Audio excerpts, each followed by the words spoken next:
2-year-old Casey Anthony's disappearance is reported 31 days after she was last seen. This is followed by a web of lies and accusations that leads to the acquittal of the state's only suspect, Kaylee's mother, Casey Anthony. Now, over a decade later, Casey is ready to tell her side of the story. At this time, no one has been convicted for Kaylee Anthony's murder, and any accusations or allegations posed in this video are alleged. This is also as good a time as any to say that I am not a mental health or criminal justice expert. I'm just a woman with an opinion and common sense, and everything that I say will be viewed from that lens. And with that said, let's review. Hello everyone and welcome to my channel. Today we'll be reviewing the Peacock documentary, Casey Anthony, Where the Truth Lies. As she unpacks her things, Casey says that the most precious items in the world to her are those that once belonged to Kaylee. She says they remind her of a time of peace in the midst of darkness and trauma. This will become a theme in the narrative. As we move through items, photos, locations, and clips of Kaylee's life and Casey's trial, we are journeying with Casey as she unpacks her memories from that time, thereby giving us her side of events. This documentary is her first on-screen interview since 2011. I'm going to attempt to move chronologically, but do understand that the documentary does jump around quite a bit in this timeline. Casey alleges that when she was 8 years old, her father, George Anthony, began assaulting her. She says that if she fought back, her father would smother her with a pillow. This unfortunate detail does become relevant later.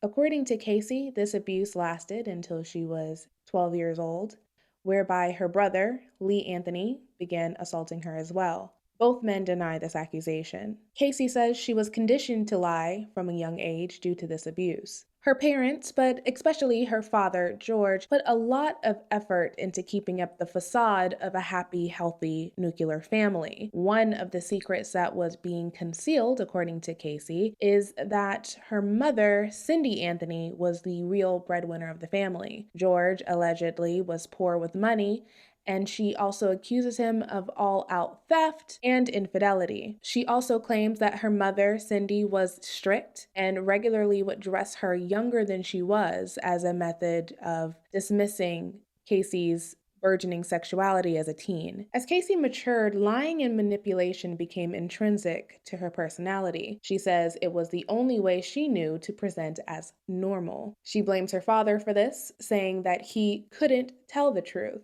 In a 2018 interview with A&E, Cindy Anthony says that Casey, quote, learned by example. Casey claims that Kaylee was a product of an assault against her at a party when she was 18 years old. Casey has lied several times about Kaylee's paternity. At the time of Kaylee's conception, Casey was dating a man named Jesse Grund, and he believed himself to be Kaylee's father for the duration of Casey's pregnancy. He discovered otherwise through a paternity test. At that point, Casey said that it was an old friend who passed before Kaylee was born. Casey says she told these lies so that Kaylee wouldn't grow up thinking that she was unwanted. Casey hid her pregnancy from her family for some time, though she says that through Cindy's training as a nurse, she believes that her mother may have known about the pregnancy and just waited until she confessed to it. Shortly after Kaylee's birth, Casey says she told Cindy about the attacks against her from Lee, to which Cindy replied, "So that's why you're a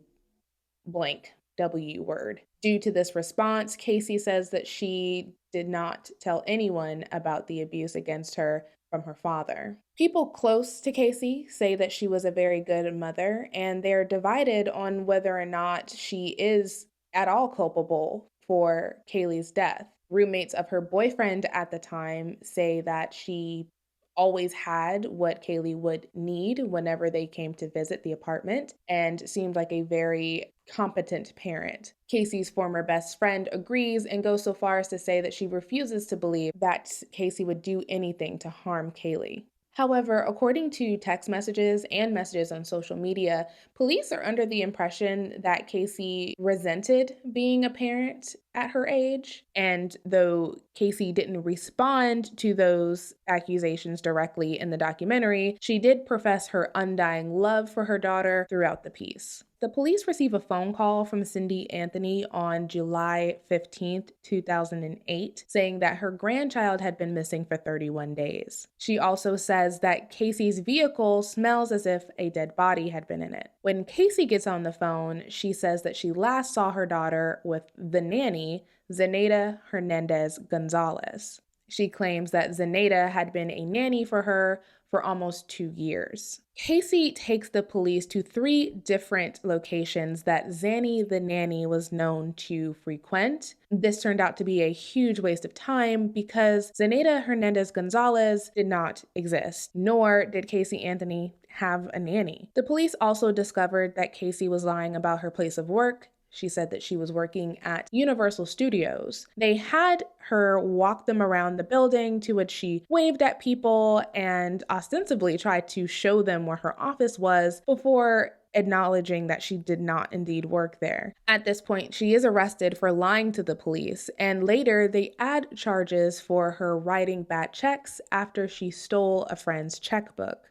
6 months later, Kaylee's remains were found 15 houses away from the Anthony residence. This was a hugely popular case, reporters saying that it was the biggest case since the O.J. Simpson trial. It's a lot to get into. I'm going to do my best to summarize it. The police claimed that Casey had duct tape wrapped around her nose and mouth. She was found wrapped in a blanket and placed in a trash bag. There was a laundry bag also found with her remains. Both the blanket and the laundry bag matched sets that were found at the Anthony house. When searching the car, police found a hair strand that they felt could only belong to Kaylee. There was a dark band around the hair, which suggested decomposition. A cadaver dog also signaled that a deceased body had been in the trunk. There were suspicious searches on the Anthony family computer under Casey's account, one of them being foolproof suffocation. The prosecution also focused on the 31 days that Kaylee's disappearance went unreported. Casey is seen partying during those times. She also got a tattoo that translates into beautiful life. The prosecution's key witness was George Anthony, and he testified several times throughout the trial.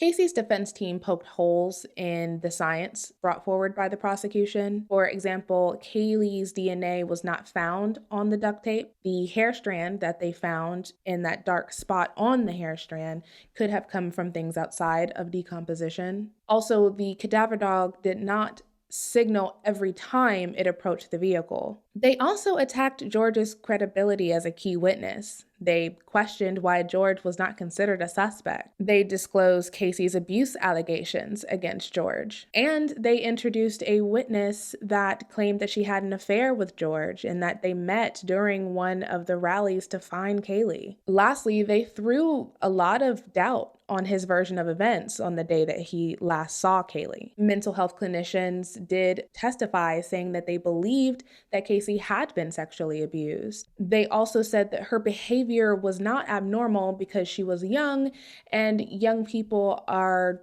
reluctant grievers. Casey was acquitted of all charges relating to Kaylee's death. So, what is Casey's version of events? I'm going to warn you now, this gets very messy. And if it was the goal of the documentary to render any of this coherent, they failed miserably. Quote, "On the last day Kaylee was here, Casey says she woke Kaylee up and got her ready for her day. She felt ill and laid down with Kaylee and took a nap.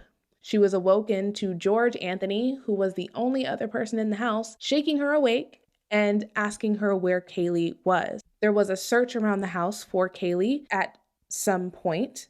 George presents Kaylee's body to Casey. Kaylee is wet and unresponsive. Casey says that she held Kaylee as George berated her about this being her fault.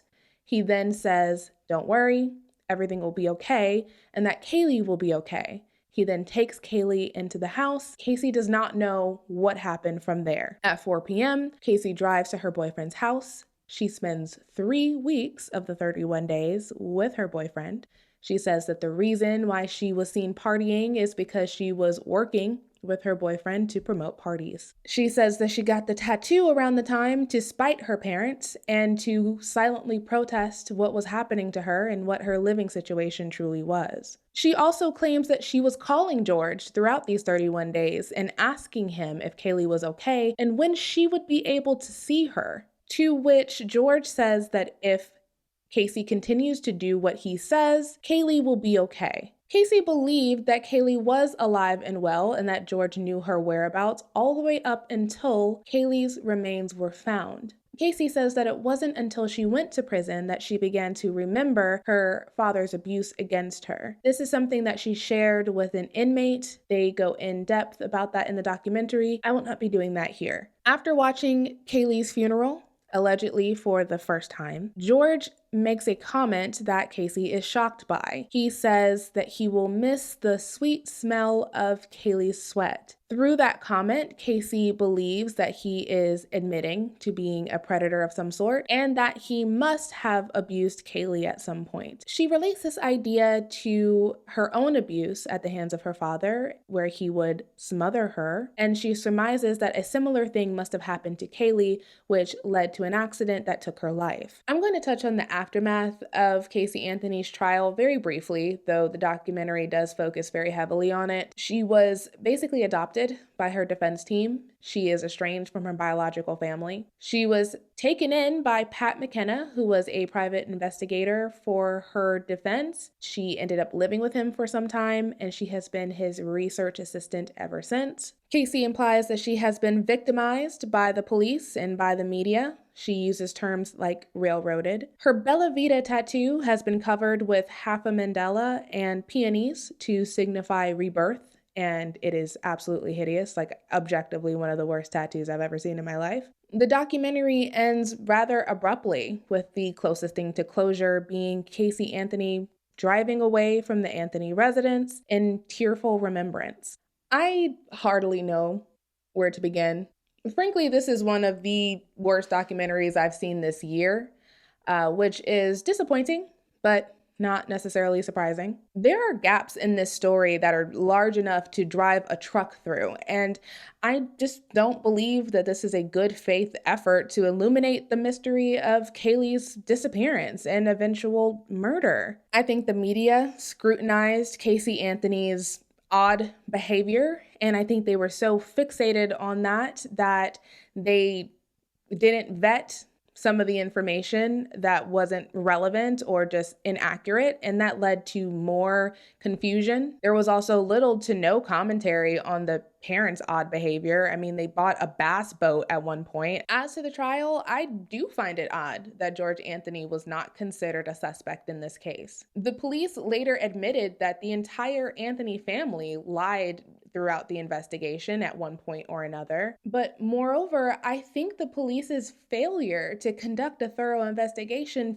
failed Kaylee, who is the real victim here. There is a lot of information that is known to the public that is not even touched on by this documentary. It's clear that they had no plans of even doing so because it didn't serve the narrative that they were trying to tell. This documentary was created to play devil's advocate for Casey and maybe even to exonerate her in the court of public opinion. If that's the case, I don't see another acquittal in her future. And that's where we'll leave today's story. This documentary series is over 3 hours long, and there are details and testimonials that I left out for the sake of clarity as well as time. If you believe that I missed a detail that busts this case wide open, be sure to let me know in the comments below. And while you're down there, let me know what you'd like me to review next. Until then, stay safe, stay hydrated, and I'll see you next time.